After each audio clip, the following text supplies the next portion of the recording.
एक शिकायत जो मिडिल क्लास को होती है इस देश में वो ये है कि हम इतना ज़्यादा टैक्स देते हैं, लेकिन सुविधाओं के नाम पर सरकारी स्कूल वैसे नहीं हैं कि इतना टैक्स देने के बावजूद हम अपने बच्चों को स्कूलों में भेज पाएँ या सरकारी अस्पताल में इलाज करवा पाएँ, या सोशल सिक्योरिटी भी नहीं है रिटायरमेंट के बाद। तो इस शिकायत को कितना जायज़ मानते हैं, क्या सोल्यूशन है इसका? देखिए, मैं कुछ हद तक तो मैं इस पे सहानुभूति रखता हूँ, क्योंकि वो टैक्स तो मैं भी भरता हूँ।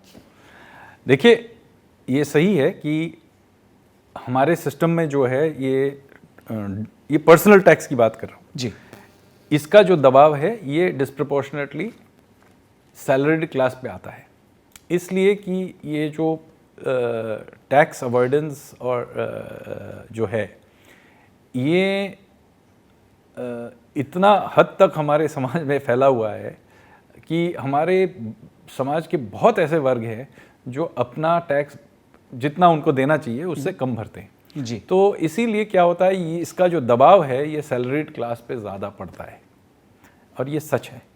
और इसका एक ही समाधान है कि हम लोग धीरे धीरे ये जो टैक्स नेट है इसको बढ़ाएं, क्योंकि क्या होगा, कुछ ही लोगों पे अगर ये पूरा दबाव आएगा तो स्वाभाविक है ये लोग बोलेंगे भाई हमारे ऊपर क्यों है।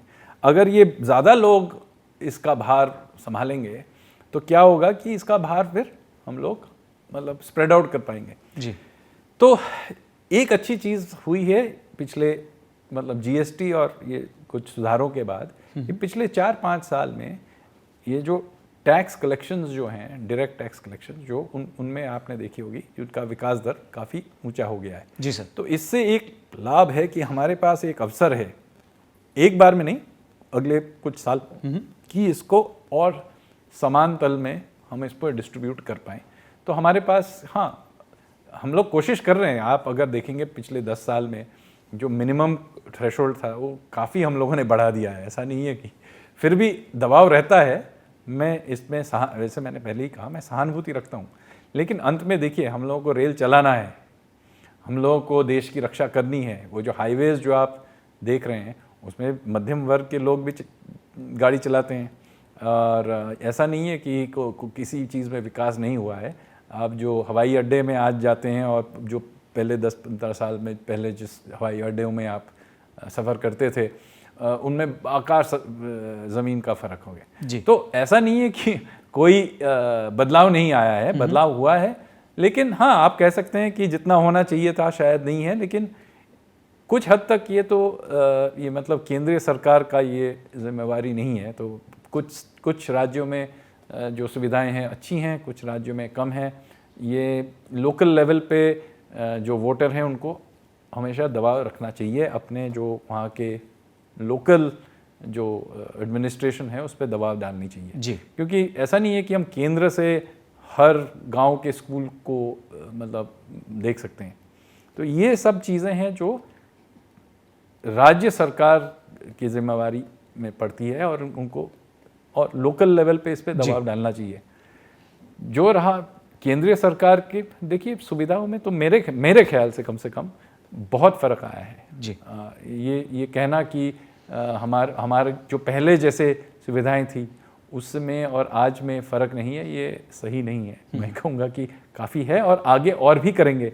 अभी देखिए ऐसे बहुत सारे बड़े बड़े इंफ्रास्ट्रक्चर प्रोजेक्ट हैं जो पिछले 5-6 साल से बन रही हैं और अब आके इनका मतलब लाभ हमको मिलने लगेगा। जैसे मुंबई में ले लीजिए, मुंबई में पिछले बहुत सालों से हम लोग मेट्रो सिस्टम बना रहे हैं, कोस्टल रोड बना रहे हैं, अटल सेतु ये जो ट्रांस हार्बर लिंक है, एक एयरपोर्ट बना रहे हैं। अब इनमें से सिर्फ ट्रांस हार्बर लिंक अभी पिछले 6 महीने में इसका हम लोगों ने उद्घाटन किया, लेकिन बाकी सब अगले 2 साल में सभी के सब खुल जाएंगे जी। अब इनमें जो ज़िंदगी में लोगों के नागरिकों की ज़िंदगी में जो फ़र्क आएगा, ये कहीं से तो हम लोगों ने टैक्स इसको कलेक्शन करके इसमें डाला है ना। ऐसा पर सर मिडिल क्लास यही चाहेगा कि जो लोग टैक्स बिल्कुल नहीं दे रहे हैं नहीं तो ये तो मैं तो उनके उसमें सहानुभूति रख रहा हूँ तो जो टैक्स नहीं दे रहे हैं जल्दी उनसे भी लीजिए सर आप लोग। लेकिन देखिए ये भी कठिन चीज़ है क्योंकि जब हम लोग इन लोगों पे दबाव डालेंगे तो स्वाभाविक है कि रेड होगा, ये होगा, तो मतलब उसमें भी एक ये मतलब नैरेटिव चल बैठता है कि देखिए ये टैक्स टेररिज्म है, ये एंडेटा है। तो ये एक संतुलन संतुलित तरीके से करना पड़ता है। अगर हम ज़्यादा दबोच देंगे तो, और ऐसा भी नहीं है कि देखिए हर एक अफसर पे हम लोग निगरानी थोड़ी रख सकते जी। इसमें ऐसा भी होता है, ऐसा नहीं होता है कि कहीं कहीं ऐसा भी होता है कि जहाँ मतलब कोई सही काम कर रहा है उस पर भी रेड हो रहा है, लेकिन जब तक रेड नहीं होगा तब तो कैसे मालूम होगा कि वो सही है कि नहीं। तो ये जो कॉम्प्लिकेटेड सिस्टम है, तो उसमें एक संतुलन बनाने की ज़रूरत है जी। कि थोड़ा सा टाइट करें लेकिन इतना भी टाइट नहीं कर दें कि सिस्टम रुक जाए। करेक्ट। तो ये एक संतुलित तरीके से करना है। और परफेक्ट। एक तरीके से ये जो कल्चर है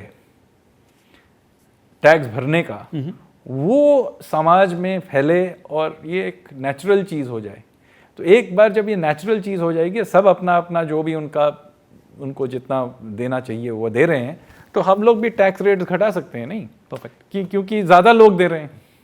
बिल्कुल। तो ये एक चीज़ है जो हम लोग कोशिश कर रहे हैं, और समाज में जो एक इसका जो एक नेचुरलाइजेशन है वो धीरे धीरे हो रहा है। मतलब ऐसा नहीं है कि पहले तो कोई भी नहीं देता था टैक्स, अब पहले से मुकाबले बहुत लोग टैक्स देते हैं या कम से कम टैक्स फाइलिंग करते हैं।